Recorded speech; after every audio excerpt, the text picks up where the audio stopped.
Bonjour à tous, j'espère que vous allez bien, que vous êtes en forme, et on commence cette vidéo avec un petit rappel sur les nouvelles fonctions YouTube. En bas de la vidéo ici, vous avez affiché le nom du chapitre, et en appuyant dessus, vous aurez alors la liste de tous les chapitres de la vidéo, et vous pourrez alors choisir celui qui vous intéresse, comme par exemple ici la correction de l'exercice 4, et après, si vous le souhaitez, le partager sur les réseaux sociaux. Là, vous avez la liste des exos qui vont être corrigés, avec à chaque fois le sujet dans lequel je l'ai choisi. Maintenant, les énoncés. Alors comme d'habitude, je vous conseille d'essayer de faire ces exercices tout seul le plus possible. Prenez une feuille, un cahier de brouillon, votre calculette. Perdez pas de temps surtout à rédiger, c'est un entraînement. Et voilà, essayez de faire ça le plus possible tout seul, de vous mettre dans les conditions d'examen. Les maths, c'est un peu comme les dictées, hein. Plus on en fait, plus on est à l'aise. Donc profitez des exercices de la chaîne pour vous entraîner au maximum. Et alors vous serez au top pour l'examen. Voilà, on y va pour la correction. Exercice 1. Une famille a acheté une étagère. Le prix est de 139,90 et elle a obtenu une réduction de 10%. Quel a été le montant de la réduction? Eh bien 10% de 139,90, on fait 10 sur 100 fois 139,90, ce qui donne une réduction de 13,99 €. Ensuite, eh bien cette étagère doit être déplacée et posée contre le mur, en évitant de toucher le plafond. Alors c'est ce qu'on va vérifier. Voilà la position importante. Et on sait que c'est un triangle rectangle. Et la longueur qui nous intéresse là, c'est la longueur AE, qui est l'hypoténuse du triangle rectangle. Eh bien, on va le calculer avec les données énoncées en utilisant, bien sûr, le théorème de Pythagore. Le voici. On remplace par les données. Ne pas oublier de faire la racine carrée, puisque c'est AC carré que l'on a ici. Et on obtient, eh bien, AC environ égal à 2,39 mètres. On sait que la hauteur, c'est 2,40 mètres. Donc, l'étagère ne touche pas le plafond. Troisième question. Alors, on met des tablettes horizontales dans cette étagère.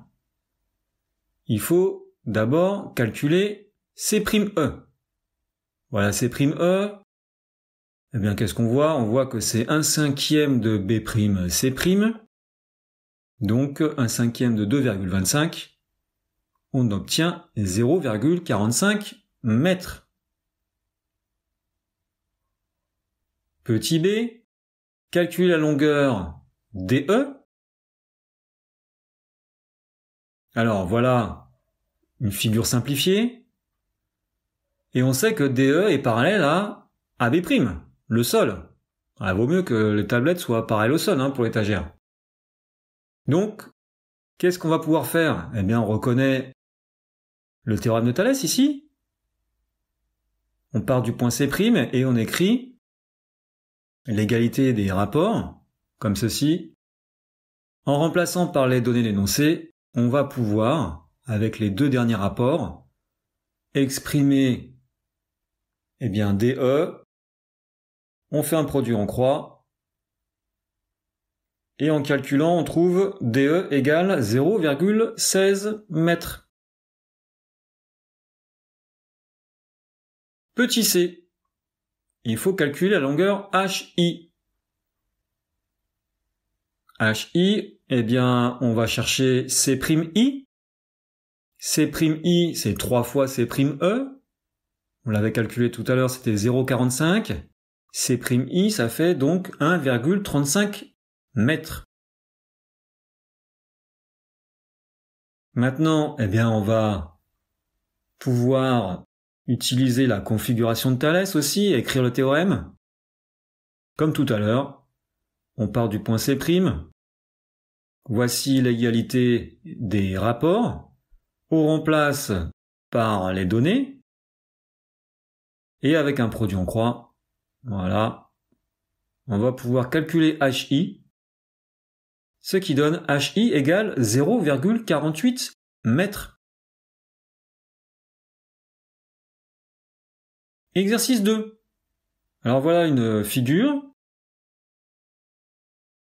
Première question, donner deux carrés différents, image l'un de l'autre par la symétrie axiale d'axe DB.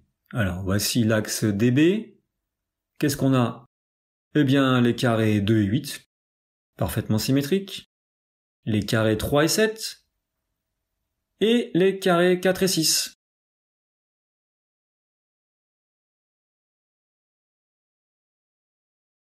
Deuxième question. Le carré 3 est-il l'image du carré 8 par symétrie centrale de centre O? Alors voilà le point O. Si on prend un point du carré 8 ici, et que l'on doit faire sa symétrie par rapport au centre O, eh bien on arriverait ici, à cet endroit-là. Et là on est sur le carré 4, donc rien à voir avec le carré 3. C'est donc faux.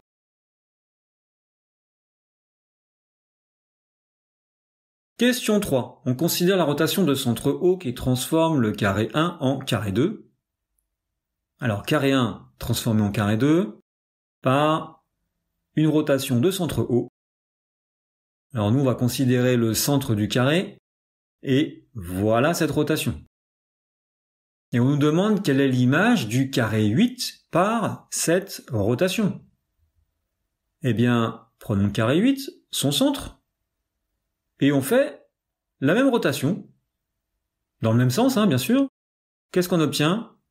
Eh bien, on obtient le carré 1.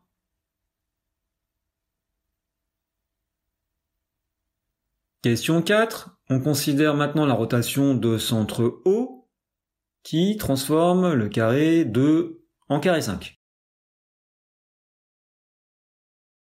Alors, comme tout à l'heure, on va prendre les centres des carrés, voilà ce que ça donne, et voici l'angle de rotation.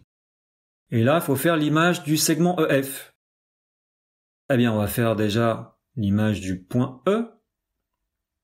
Alors, E, il est sur le carré 2. On va le retrouver en H, après la rotation. Voilà, l'image de E, c'est H. Et puis, l'image de F, ça va être I. Conclusion, l'image du segment EF, eh bien, c'est le segment HI.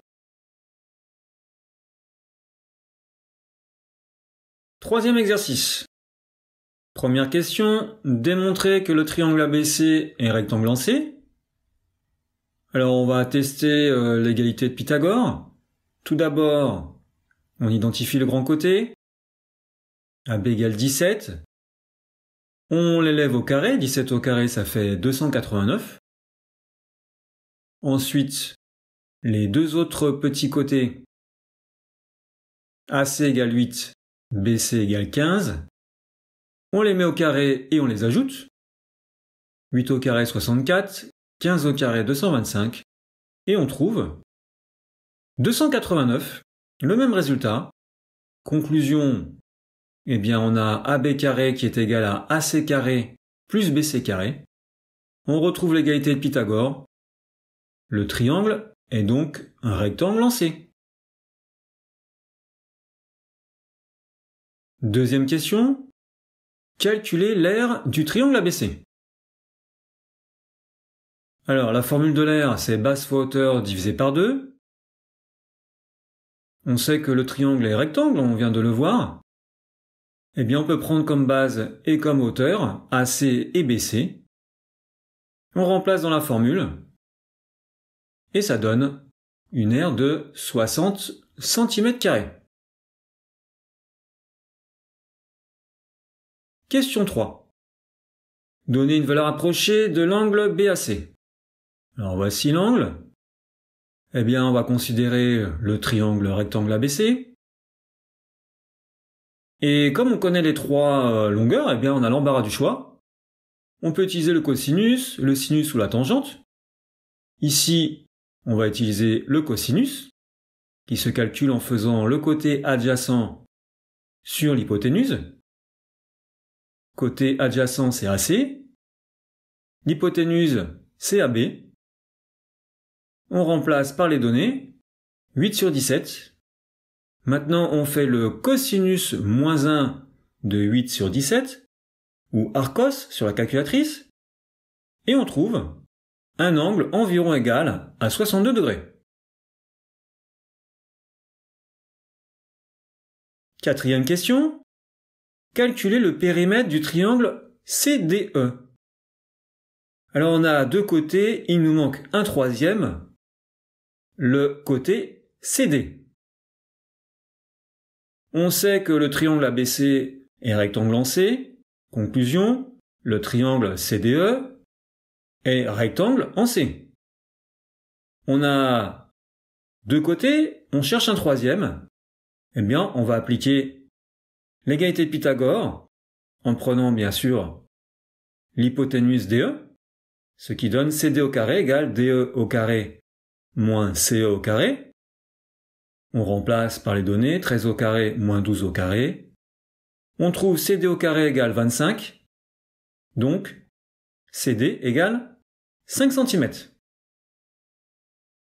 On revient au triangle CDE. On a la longueur des trois côtés. On les ajoute. 5 plus 12 plus 13. Et on trouve un périmètre de 30 cm.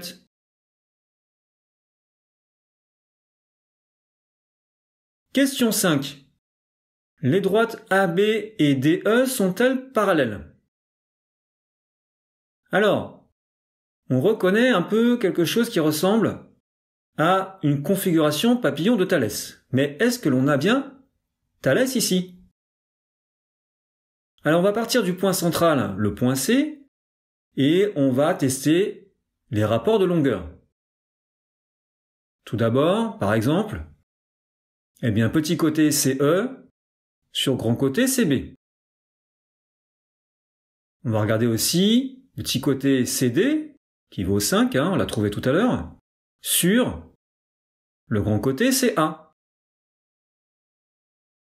On peut prendre aussi le troisième rapport des segments parallèles et faire, eh bien, DE sur AB. Alors, on va faire les deux premiers. CE sur CB, ça fait 12 sur 15, 0,8. Le deuxième rapport, on trouve 0,625. Eh bien, de là, on peut conclure directement que les rapports sont différents et donc, eh bien, que les droites ne sont pas parallèles. D'ailleurs, le troisième rapport, on peut vérifier, n'est pas égal aux deux autres, c'est environ 0,76.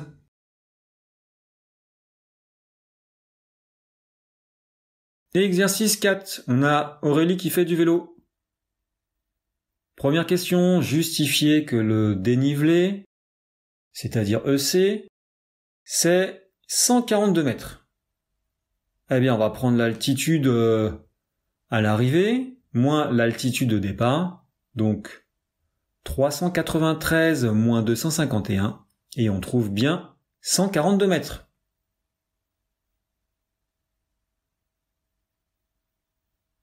Deuxième question, prouver que les droites DB et EC sont parallèles. Alors qu'est-ce qu'on voit? Eh bien on voit deux angles droits. Pour la même droite AC, on a donc DB qui est perpendiculaire à AC, EC qui est perpendiculaire à AC, conclusion. Les deux droites sont parallèles puisque si deux droites sont perpendiculaires à la même droite, alors ces deux droites sont parallèles entre elles.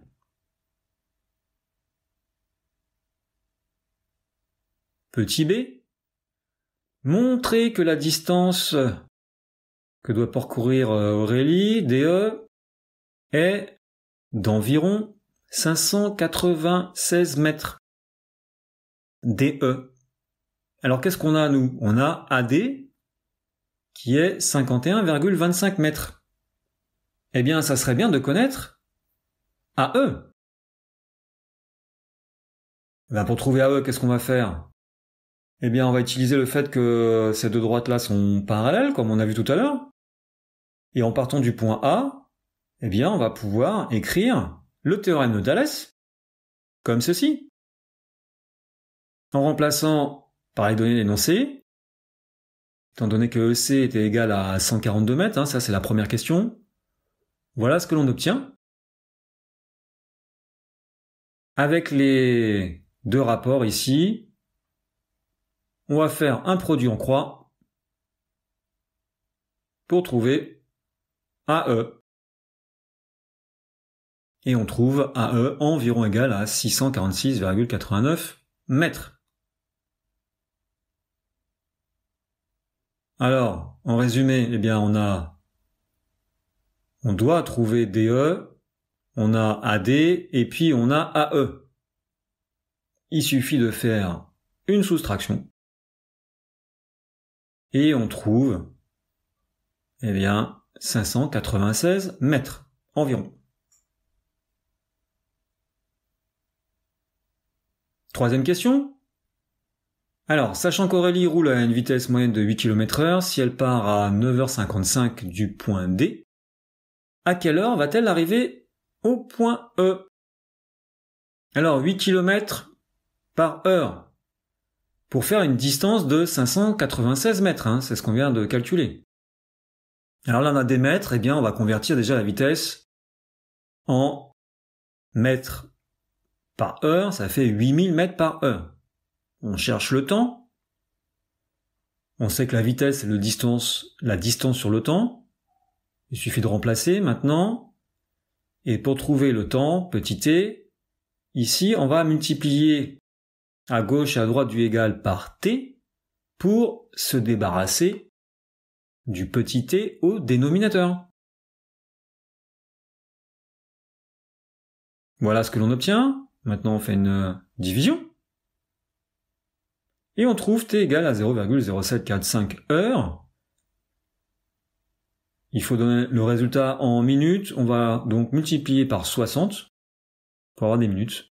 Et on trouve 4,47 minutes. Donc environ 4 minutes. Elle était partie à 9h55. On rajoute 4 minutes, et bien elle arrive à 9h59.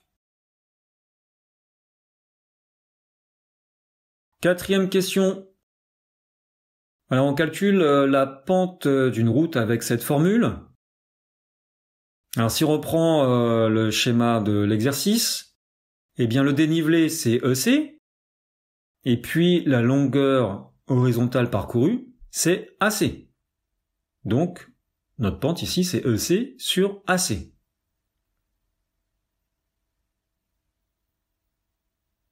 Alors EC, on le connaît, c'est 142 mètres. On avait calculé tout à l'heure AE, et bien on aimerait trouver maintenant AC. Qu'est-ce qu'on a?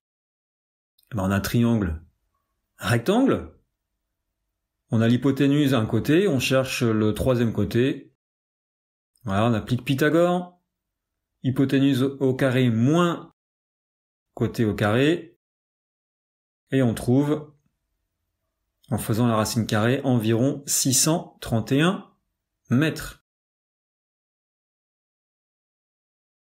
On revient à l'expression de la pente. Il fallait faire EC sur AC. Donc EC 142, AC 631, on vient de trouver. On trouve environ 0,225. Et pour avoir un pourcentage, comme c'est demandé dans l'énoncé, on va multiplier par 100. Et on trouve bien environ 22,5%. Voilà pour cette vidéo. Merci, bon courage à tous. Bon courage pour vos révisions et pour l'examen. Et à bientôt.